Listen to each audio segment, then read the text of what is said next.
Rain poured down over the glittering city streets that night, blurring car lights into streaks of gold and red. Inside the lavish ballroom of the Hilton Grand, laughter and soft music floated through the air. But to Ella Morgan, a waitress-turned-marketing intern who could barely afford her rent, the glitter felt suffocating. She stood by the champagne table, pretending to check her phone, her hands trembling. Just a few feet away stood her ex-boyfriend, Ryan Cooper, the man who had once promised her forever but left her for a richer woman when Ella lost her job. And now, there he was, in an expensive suit, his arm wrapped around the flawless socialite he'd replaced her with. Every laugh, every whisper from him felt like a knife. Her stomach churned as she saw Ryan's mocking smirk when his new girlfriend whispered something in his ear and glanced at her. Ella wished she could disappear, but before she could escape, Ryan's voice cut through the noise. "Ella? Wow, didn't expect to see you here. Working as waitstaff tonight?" The words dripped with cruel amusement. People nearby turned, their gazes sharp and pitying. Ella's cheeks burned. "No," she lied quickly. "I'm here with someone." Ryan raised a brow. "Really? Who?" Ella froze. The truth would humiliate her. She'd come alone. But then, as if fate itself intervened, a deep voice sounded from behind her. "She's here with me." Ella turned, her breath catching. Standing there was Alexander Knight, CEO of Knight Enterprises, one of the most powerful men in the city. Everyone knew him, the ruthless billionaire who rarely appeared at social events, let alone with anyone by his side. Tonight he looked impossibly composed in a charcoal gray suit, his sharp blue eyes cutting through the crowd. For a moment Ella forgot to breathe. "Mr. Knight," she began, but he stepped closer, his arm sliding around her waist with casual confidence. "Is there a problem, darling?" he asked softly, looking down at her as though they were something real.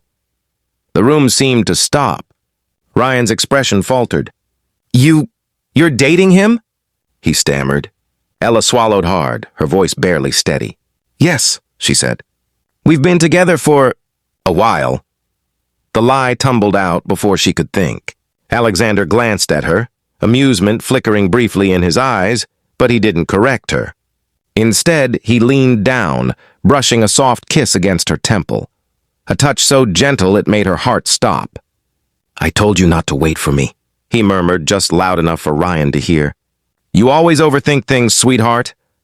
The pet name, the tone, everything sounded heartbreakingly real. Ryan blinked, unsure whether to believe it. His girlfriend's jaw dropped. Ella could feel her heart pounding so hard she was sure the whole ballroom could hear it. For a split second, she looked up at Alexander, confusion and gratitude clashing inside her. Why was he helping her? He didn't even know her. Yet the way he held her, protective but effortless, made it seem like he'd known her forever. "Oh," Ryan muttered, trying to recover. "Well, good for you, Ella. Guess you upgraded." Alexander's gaze hardened. "No," he said calmly, his voice commanding attention. "She's not an upgrade. She's the best thing I've ever had."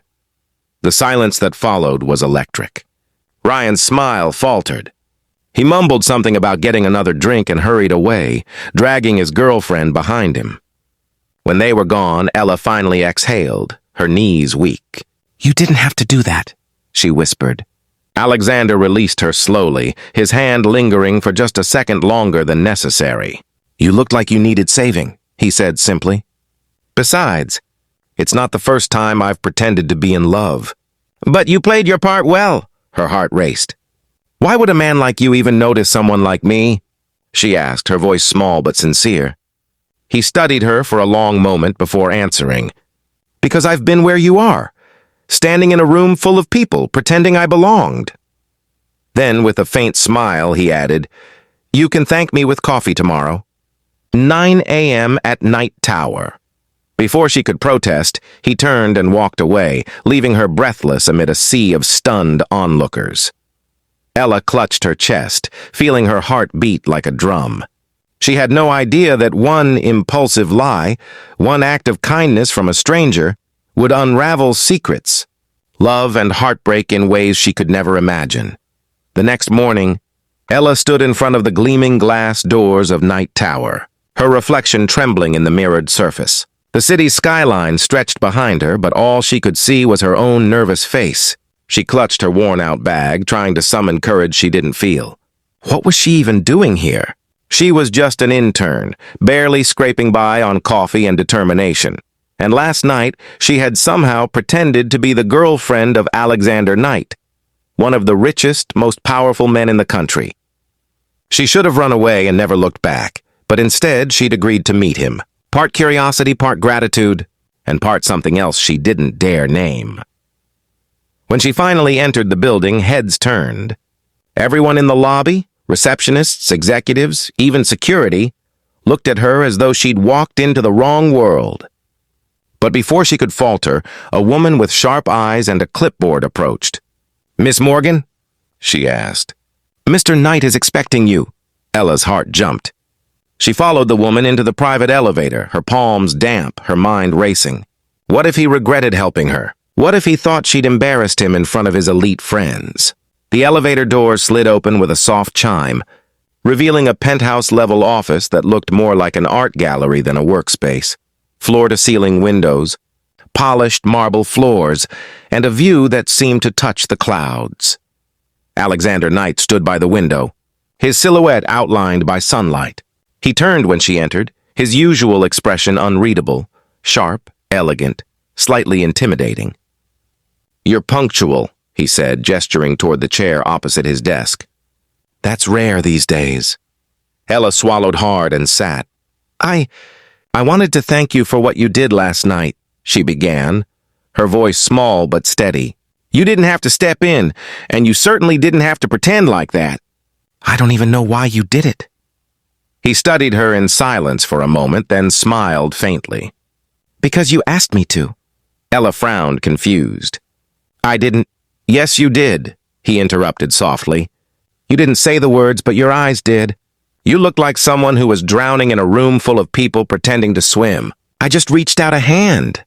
She blinked, unsure how to respond. "You make it sound poetic," she murmured. "Truth usually is," he replied.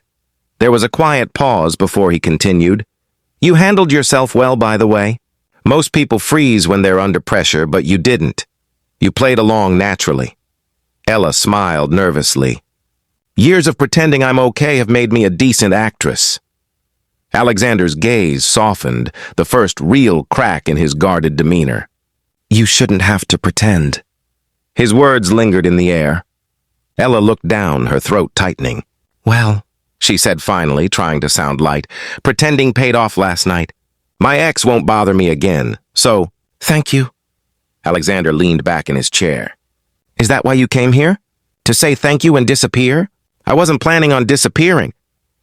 "Yes, you were," he said, a trace of amusement in his tone.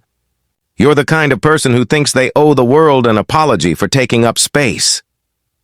She stared at him, stunned by how easily he saw through her. "You don't even know me," she whispered. He looked at her for a long moment before replying quietly, "You'd be surprised how much I do." Something in his voice made her pulse quicken. "What do you mean?" But before he could answer, his assistant entered to announce a call from Tokyo. Alexander dismissed her with a nod, then turned back to Ella. "I'll tell you soon," he said.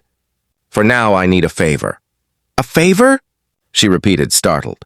"After last night, I think I owe you one."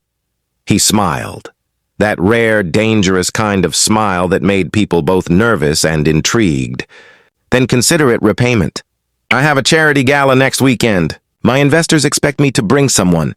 I don't do relationships and I'm not interested in fake dates. But last night, you proved you can hold your own. So, Miss Morgan, would you like to continue our little act?" Ella's breath caught. "You mean, pretend to be your girlfriend again?" "Exactly. Just for one night." She hesitated, her mind spinning. She couldn't afford another gown, she didn't belong in his world, and yet something inside her whispered yes. "All right," she said finally. "One night." Alexander nodded, satisfaction flickering in his eyes. "Good. My driver will pick you up at 7. As she left his office, Ella tried to steady her racing heart. She told herself it was just a favor, just a role she was playing for a man she barely knew. But deep down she felt it, something shifting, something real. What she didn't know yet was that this pretend relationship would soon expose secrets buried in Alexander's past. Secrets that would bind their fates together forever.